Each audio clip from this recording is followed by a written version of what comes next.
Assalamualaikum warahmatullahi wabarakatuh. Hai semua, ini adalah sebuah video edukasi dengan judul Pemberian Susu Formula bagi Bayi. Tayangan ini diperuntukkan sebagai pemenuhan tugas akhir semester mata kuliah Perkembangan Masa Pranatal dan Bayi. Oh iya, perkenalkan aku Risma Dwi Ramadhani dari kelas A PG PAUD 2020, Fakultas Ilmu Pendidikan Universitas Negeri Jakarta.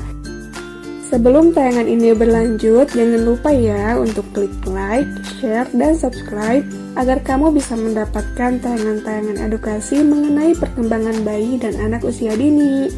Nah, sebelum lanjut ke pembahasan, aku punya satu pertanyaan nih.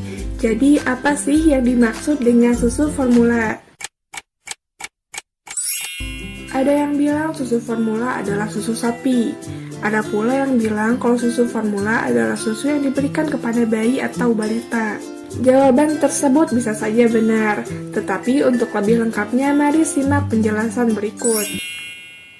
Nah, menurut WHO pada tahun 2004, susu formula adalah susu yang diproduksi oleh industri untuk keperluan asupan gizi yang diperlukan bayi. Sedangkan menurut Peraturan Menteri Kesehatan Republik Indonesia Nomor 39 Tahun 2013, susu formula bayi adalah susu yang secara khusus diformulasikan sebagai pengganti ASI untuk bayi sampai berusia 6 bulan. Nah, meskipun susu formula ini diformulasikan untuk bayi, tetapi pemberian susu formula tidak boleh diberikan secara sembarangan ya. Karena pemberian susu formula sendiri diindikasikan untuk bayi yang karena sesuatu hal tidak mendapatkan ASI atau sebagai tambahan jika produksi ASI tidak mencukupi kebutuhan bayi. Penggunaan susu formula ini sebaiknya meminta nasihat kepada dokter atau petugas kesehatan ya, agar penggunaannya dilakukan secara tepat. Selanjutnya adalah macam-macam susu formula. Nah, susu formula sendiri yang paling umum diketahui di masyarakat ada dua macam.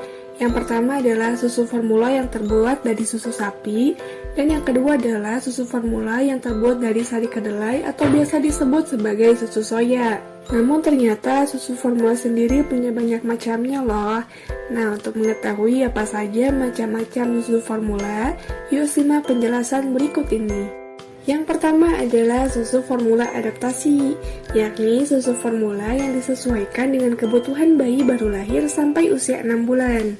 Yang kedua adalah susu formula awal lengkap, di mana susunan zat gizinya lengkap dan disesuaikan dengan susunan zat gizi yang ada pada ASI, sehingga pemberiannya dapat dimulai setelah bayi dilahirkan. Yang ketiga adalah susu formula follow up, yakni susu formula lanjutan yang gunanya mengganti formula bayi yang sedang dipakai. Susu ini diperuntukkan bagi bayi berumur 6 bulan ke atas. Yang keempat adalah susu formula soya. Susu ini terbuat dari sari kedelai dan diperuntukkan bagi bayi yang memiliki alergi terhadap protein susu sapi. Yang kelima adalah susu formula khusus, di mana susu formula ini diberikan bagi bayi yang mengalami gangguan malabsorpsi, alergi, dan intoleransi. Yang keenam adalah susu formula semi-elementer. Nah, susu ini biasanya diberikan kepada bayi yang memiliki gangguan pencernaan terhadap gula susu, lemak, dan protein. Yang ketujuh adalah susu formula prematur, yakni susu yang digunakan untuk bayi yang lahir prematur. Yang kedelapan ada susu hipoalergenik.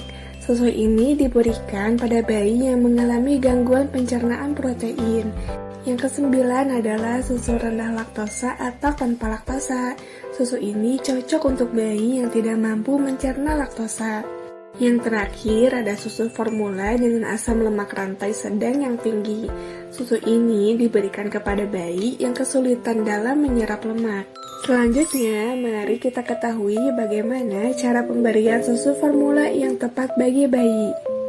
Setidaknya ada 3 poin yang harus diperhatikan. Poin yang pertama, pemberian susu formula bayi dan produk bayi lainnya harus disesuaikan dengan umur, kondisi bayi, dan sesuai dengan takaran saji yang telah dianjurkan atau sesuai dengan standar yang telah ditetapkan. Poin yang kedua, penggunaan susu formula bayi dan produk bayi lainnya harus dilakukan dengan memenuhi persyaratan higien dan sanitasi. Poin yang ketiga, persyaratan higien dan sanitasi meliputi beberapa hal. 1. Cucilah tangan dengan sabun dan dibilas pada air mengalir sebelum menyajikan susu formula bayi. 2. Cairkan susu dengan air yang telah dididihkan dan tunggulah kurang lebih 10 menit. 3. Lihatlah petunjuk takaran yang terdapat pada kemasan susu formula bayi atau dengan mengikuti saran dokter. Jika dalam waktu 2 jam susu tidak habis, maka susu tersebut harus dibuang untuk mencegah berkembang biaknya bakteri. Sedangkan untuk penggunaan produk bayi lainnya, maka hal tersebut harus dilakukan secara higien dan sesuai standar yang ditetapkan. Standar tersebut meliputi, perhatikanlah tanggal kadaluarsa, lalu perhatikan juga keutuhan pada kemasan. Cuci dan rebus setiap bagian alat yang digunakan untuk penyiapan atau penyajian susu formula bayi dengan air mendidih. Terakhir, yuk ketahui juga bagaimana posisi dalam memberikan susu formula bagi bayi. Pertama, berikanlah susu ketika bayi memberi isyarat bahwa dia lapar. Kemudian, gendong bayi dengan posisi setengah tegak dan topanglah kepalanya. Lalu, tempatkan dot di bibir bawah bayi agar dia membuka mulut. Miringkan botol agar susu formula terus memenuhi dot. Biarkanlah bayi menyedot dot ke dalam mulut dan mengisapnya.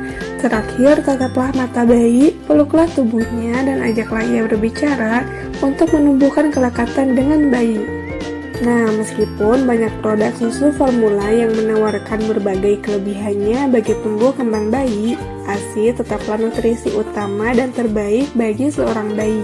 Namun, jika kondisi tidak memungkinkan, maka susu formula bisa diberikan tetapi dengan saran dokter. Semoga tayangan ini dapat menambah wawasan bagi kita semua mengenai pemberian susu formula bagi bayi. Terima kasih telah menonton tayangan ini. Semoga bermanfaat. Wassalamualaikum warahmatullahi wabarakatuh.